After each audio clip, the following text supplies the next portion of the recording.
Well, the lineup for the men's 1500 metres, they're on your screen. They're lined up over at the beginning of the back straight.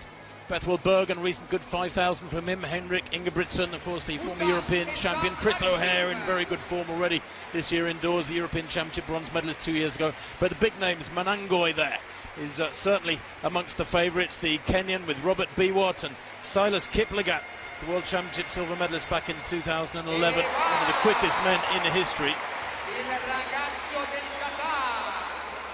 Biwott there, Robert Biwott, former world youth champion, still only 20 years old. Very fast 800 he's run, 1:43.5 in Barcelona last year. We zip right across this field. We'll obviously come to them during the races as much as we can. There's Chris O'Hare, 25 years old now, the Scotsman. Ryan Gregson ran well last week in Rabat, having fallen previously in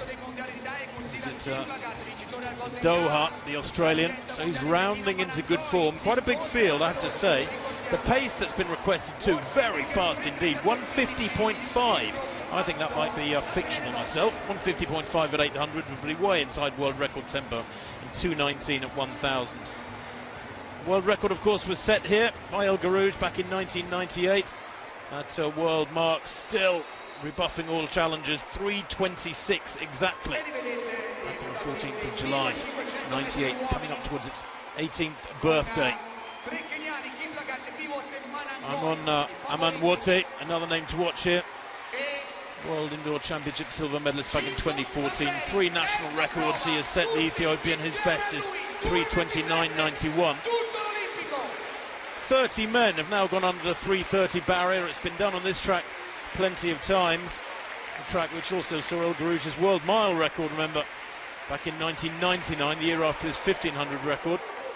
And the previous mile world record had been set by Morsley in 1993 and Rieti. So it's a good home for middle distance running as Italy as they get underway. 3 3/4 laps of the track.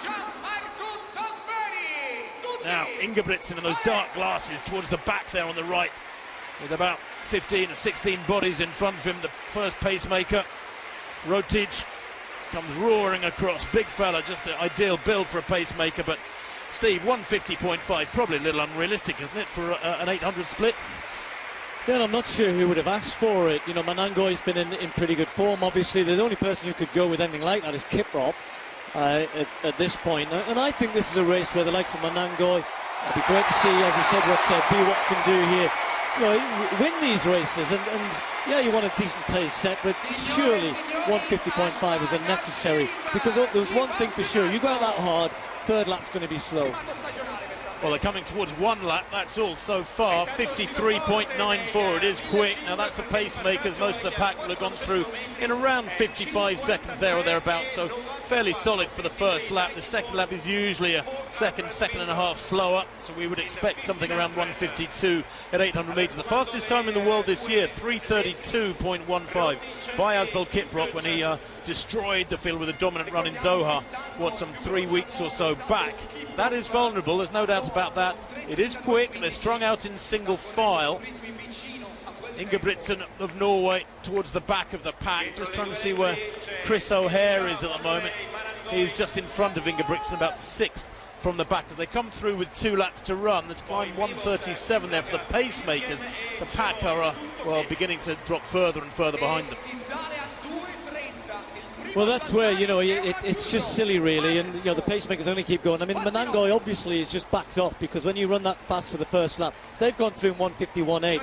The group, much more like 1:53, high 1:53, something like that, which is a bit more sensible. Ryan Gregson, who is sat off the pace, you know, 1 or 2 back in the pack here will pick up runners on the last lap, surely, because even with the ability that the likes of Manangoi and Biwott and Wote and the rest of them have, that, you know, going off that hard and then slowing down, it's hard to come back from that. They will come back, they will pick up, but that lap that they just went through, that 400 metres, was about 5 seconds slower than what they'd set off at, and, you know, that sort of pace up and down doesn't help anybody.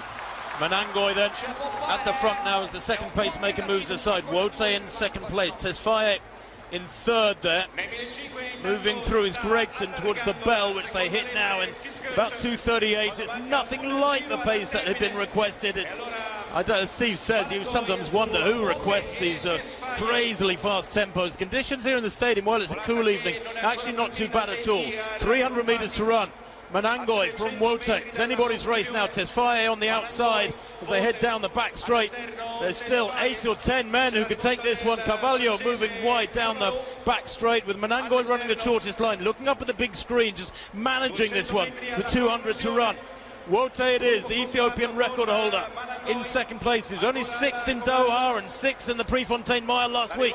Gregson moving wide and attacking on the outside with just over 100 to run. Manangoy trying to keep him at bay, but this is a brilliant run from Gregson. Down the home straight, backing away now. O'Hare nowhere to be seen, neither is Ingebrigtsen, as Manangoy just eases away towards the line, takes it there in 3:33.98. Well, a really strong competitive 1500 metres. We spend too much time sometimes talking about the pacemakers. We're sold a dummy by the meeting organisers, and again tonight they were relatively irrelevant, it has to be said. 55.71, not a spectacularly quick final lap there for a race, Steve. One in just a click inside 3:34, but a good run nonetheless for Ryan Gregson in third place, a season's best 3:34.27 behind Manangoy and Robert Biwott. And then Silas Kiplagat in fourth. Aman Wote dropping back to fifth place after being so well poised down the back straight. Yeah, not too many can hold their head up here, you know, but Manangoy got the win. Really good. Gregson, as I said, you know, he sat off the pace early on, means you're stronger at the end. Nearly got a surprise win there. He's running very well, is Gregson. Chris O'Hare came through to finish, I think, in 7th place. May well have got an Olympic qualifying. But, you know, I was looking at the likes of Chris O'Hare. You know, he sat so far back. He was almost last with 200 to go, and then comes with a big kick. Sometimes you've got to commit. What Gregson is doing now, he's committing, which I really like. He's running aggressively, had a go, well done. He came away with third. Manangoy getting the win, as you said, a pretty disappointing race. But you and I both said when we saw that pace that was being asked for, well, we knew what we weren't going to see was a world record. No, exactly right, and I suspect the world number one prior to that race will have been watching with a wry smile as well. Manangoy 3:33.96 from Biwott and Gregson getting in amongst the best of the Africans. Kiplagat and Wote in fourth and fifth, and Chris O'Hare, as you said, 3:35.37 is an Olympic qualifying mark for the Briton. Close backing there too in the second part of that page.